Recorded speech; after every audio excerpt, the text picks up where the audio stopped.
সার্বিক রাজস্ব আহরণ ও ব্যয়ের অগ্রগতি বিবেচনায় চলতি 2025-26 অর্থ বছরের বাজেটে কিছুটা সংশোধন ও সমন্বয় করতে হয়েছে। সংশোধিত বাজেটের একটি সংক্ষিপ্ত বিবরণী পরিশিষ্ট ক এ সরণি 1 হিসেবে সংযুক্ত করা হয়েছে।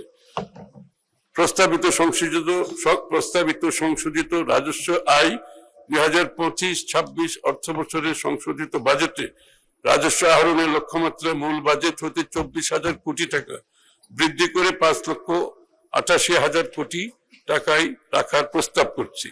প্রস্তাবিত সংশোধিত ব্যয় চলতি 2025 অর্থ বছরের বাজেটে সরকারি ব্যয়ের প্রাক্কলন করা হয়েছিল মোট 7,90,000 কোটি টাকা। সংশোধিত বাজেটে সরকারি ব্যয় 2,000 কোটি টাকা হ্রাস করে 7,88,000 কোটি টাকা নির্ধারণের প্রস্তাব করছি।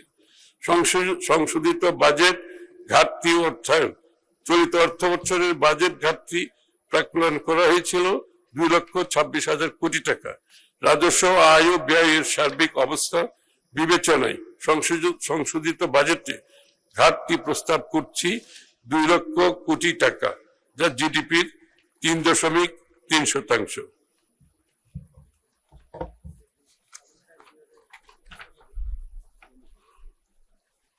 স্পিকার, 2026-27 অর্থ বছরের প্রস্তাবিত বাজেট আমি তুলে ধরছি। মাননীয় স্পিকার, এই পর্যায়ে আমি আগামী 26-27 অর্থ বছরের বাজেট কাঠামোর উপর আলোকপাত করছি। আগামী অর্থ বছরের জন্য প্রস্তাবিত আয় ও ব্যয়ের একটি চিত্র পরিশিষ্ট ক এর সারণী 2তে বিস্তারিতভাবে উপস্থাপন করেছি। প্রস্তাবিত রাজস্ব আয় আগামী 2026-27 অর্থ বছরে মোট 6,95,000 কোটি টাকা রাজস্ব আয় প্রাক্কলন করা হয়েছে, যা জিডিপির 10.2%। এর মধ্যে জাতীয় রাজস্ব বোর্ডের মাধ্যমে 6,04,000 কোটি টাকা এবং অন্যান্য উৎস হতে 91,000 কোটি টাকা সংগ্রহ করার প্রস্তাব করছি। প্রস্তাবিত ব্যয় আগামী 2026-27 অর্থ বছরে মোট 9,38,000 কোটি টাকা ব্যয় প্রাক্কলন করা হয়েছে, যা জিডিপির 13.7% এবং বিগত অর্থ বছরের বাজেটের তুলনায় 1,48,000 কোটি টাকা বেশি। বার্ষিক উন্নয়ন কর্মসূচিতে মোট 3 লক্ষ কোটি টাকা সহ মোট উন্নয়ন ব্যয় 3,16,075 কোটি টাকা এবং পরিচালন সহ অন্যান্য খাতে 6,21,925 টাকা বরাদ্দের প্রস্তাব করছি।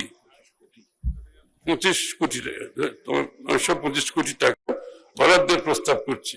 আমরা ক্রমান্বয়ে বাজেটে উন্নয়ন ব্যয়ের অংশ বৃদ্ধির পরিকল্পনা গ্রহণ করছি।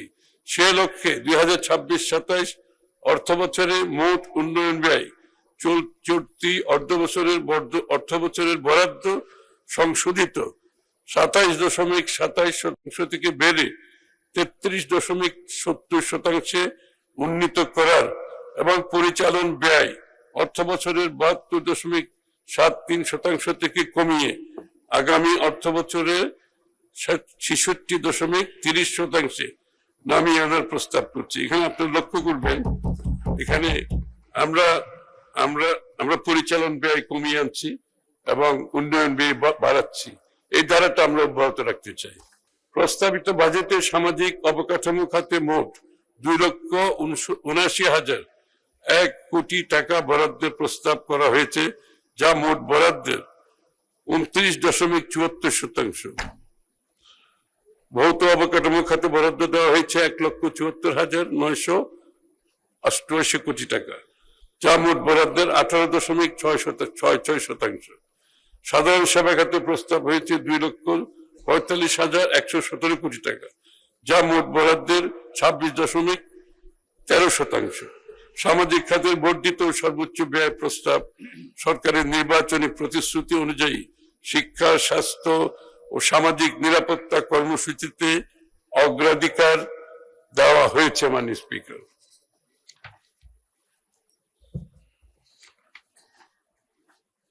চলতি 2025-26 অর্থ বছরে যা ছিল 1,18,000 কোটি টাকা। অর্থাৎ আমরা ব্যাংকিং ব্যবস্থা হতে ঋণ গ্রহণের পরিমাণ আগামী অর্থ বছরে 6,000 কোটি টাকা হ্রাস করার প্রস্তাব করছি। আমরা ক্রমান্বয়ে মাননীয় স্পিকার ব্যাংকিং খাত থেকে ঋণ নেওয়া কমানো শুরু করেছি। আশা করি এটা এই ধারা অব্যাহত থাকবে। এই টাকা প্রাইভেট সেক্টর বিনিয়োগ করতে পারবে, এই জন্য আমরা এই অর্থনৈতিক কর্মকাণ্ডটা খুব সিরিয়াসলি আমরা ধারণ করেছি। ফ্যাসিবাদী সরকারের সময়ে ব্যাপক হারে ঋণ গ্রহণের ফলে দেশের ঋণ পরিশোধ ও সুদ পরিশোধ বাবদ ব্যয় অত্যধিক পরিমাণে বৃদ্ধি পেয়েছে, তাই বাজেট ঘাটতিও বেড়েছে।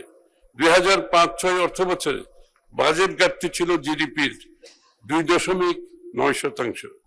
পক্ষান্তরে 2023-24 অর্থ বছরে বাজেট ঘাটতি বেড়ে জিডিপির 4.5% দাঁড়িয়েছে।